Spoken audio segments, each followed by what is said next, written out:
नमस्कार मेरे किसान भाइयों, स्वागत है आप सबका एक बार फिर। किसान साथियों, आज की इस वीडियो में हम बात करने वाले हैं पौधे गन्ने में हम कल्ले या ब्यात ज़्यादा कैसे लें। कभी कभी क्या होता है कि हम बुआई में सारे एहतियात बरतते हैं, लेकिन हमारा जमाव किसी भी कारण से कम आ जाता है, तो उस खेत में हमें ज़्यादा ब्यात की ज़रूरत पड़ती है। अगर ब्यात अच्छा आ जाए और वो जो कल्ले निकलते हैं वो सारे के सारे गन्नों में परिवर्तित हो जाए, तो गन्ने की मोटाई अच्छी आ जाती है और तब भी किसान एक अच्छा उत्पादन ले जाता है। बहुत सारे खेतों में होता है, कारण कुछ भी हो सकता है, जमाव कम आ जाता है। तो किसान भाइयों, आज का ये फॉर्मूला जो मैं आपको बताने वाला हूँ, ये आप चाहें तो पेडी गन्ने में भी इस्तेमाल कर सकते हैं। और 5 बीघे के बारे में हम बात करेंगे। जो भी करेंगे, जो भी दवाई मैं आपको बताऊंगा वो 1 एकड़ ही बताऊंगा। किसान भाइयों, पौधा गन्ना हो या पेडी गन्ना हो, हमारा सबसे पहला काम होना चाहिए कि हम अपने खेत से खरपतवार समाप्त कर दें।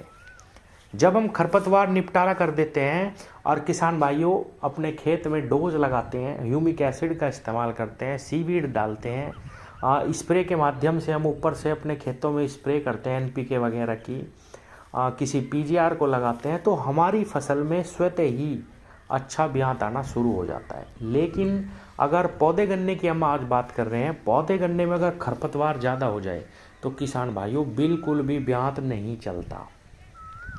हमारा जो पौधा गन्ना है वो रुकावट मान जाता है। जितना भी खाद हम डालते हैं उसका सारा पोषण खरपतवार पी जाते हैं और उसमें बिल्कुल भी ब्यात नहीं चलता। तो ब्यात के लिए आप किसी भी दवा का इस्तेमाल कर लेना, लेकिन जब तक आप अपने खेत से खरपतवार बिल्कुल पूर्ण रूप से समाप्त नहीं करेंगे, तब तक किसान भाइयों कोई भी दवा खाद डालने का कोई फ़ायदा नहीं। बहुत ही कम ब्यात होगा और जो ब्यात निकल भी जाएगा वो भी बहुत पतला और मरा मरा सा होगा। वो अच्छे तरीके से गन्नों में परिवर्तित नहीं होगा, और होगा भी तो पतले गन्ने रह जाएंगे और किसान भाइयों आप एक अच्छा उत्पादन नहीं ले पाएंगे। अब आते हैं कि कौन सी ऐसी दवा है या कौन से ऐसे खाद हैं जिनका इस्तेमाल करके हम बहुत ज़्यादा ब्यात अपने खेत से ले सकें। किसान साथियों, बुआई में हम अच्छे खाद लेते ही हैं, जैसा कि मैंने बताया है कई सारी वीडियो में कि हमें बुआई में बहुत अच्छे खाद लेने चाहिए। डीएपी डाल रहे हो तो भरपूर मात्रा में डीएपी डाल लो, कम से कम भी 2 धड़ी यानी 10 किलो का बीघा डीएपी आप डाल लो। एसएसपी डाल रहे हो तो कम से कम 2 बैग एसएसपी डाल के अपने खेत में बुआई करो किसान साथियों।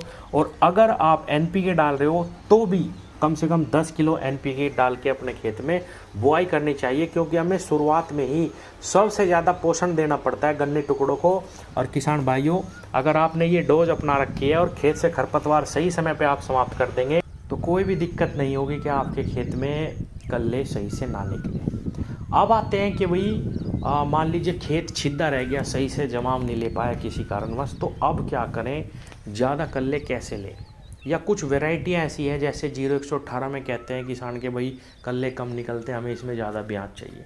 किसान भाइयों, आपने कई वीडियो में सुना होगा ईथरल के बारे में। बायर कंपनी की ईथरल आती है, ईथेफोन इसके अंदर साल्ट आता है। ईथेफोन अगर आप दुकान पे मांगेंगे तो भी आपको कई कंपनियों का मिल जाएगा, लेकिन बायर का ईथरल आता है, जाना माना प्रोडक्ट है। 100 ग्राम अगर आप इसका छिड़काव अपने गन्ने पौधे में कर देंगे किसान भाइयों, किसी भी दवा के साथ इसको मिला सकते हैं और इसका इस्तेमाल कर सकते हैं। जैसे मान लो पहला पानी आपने दिया और आपके खेत में 3 दिन 4 दिन बाद पैर टिकना शुरू हो गया, किसान भाइयों 100 ml दवाई आप अपने 5 बीघे खेत में छिड़काव कर दीजिए। 101% बहुत ही ज़बरदस्त ब्यात आपके खेत में शुरू हो जाएगा। ईथरल हमें बाज़ार से 100 ml 250 रुपये के आसपास मिल जाता है और सस्ते में ही आप बहुत ही ज़बरदस्त ब्यात ले पाएंगे। किसान भाइयों, ये ही ट्रीटमेंट अगर आप चाहें तो अपने पेडी गन्ने में भी कर सकते हैं। अगर ब्यात कम आ रहा है, मान लीजिए आपने उसको थोड़ा सर्दी में कटवा दिया था, कोई दिक्कत आ रही है, तो आप ईथरल का छिड़काव अपने पेडी गन्ने में भी कर सकते हैं। यही मात्रा रहेगी, बहुत अच्छा ब्यात आ जाएगा।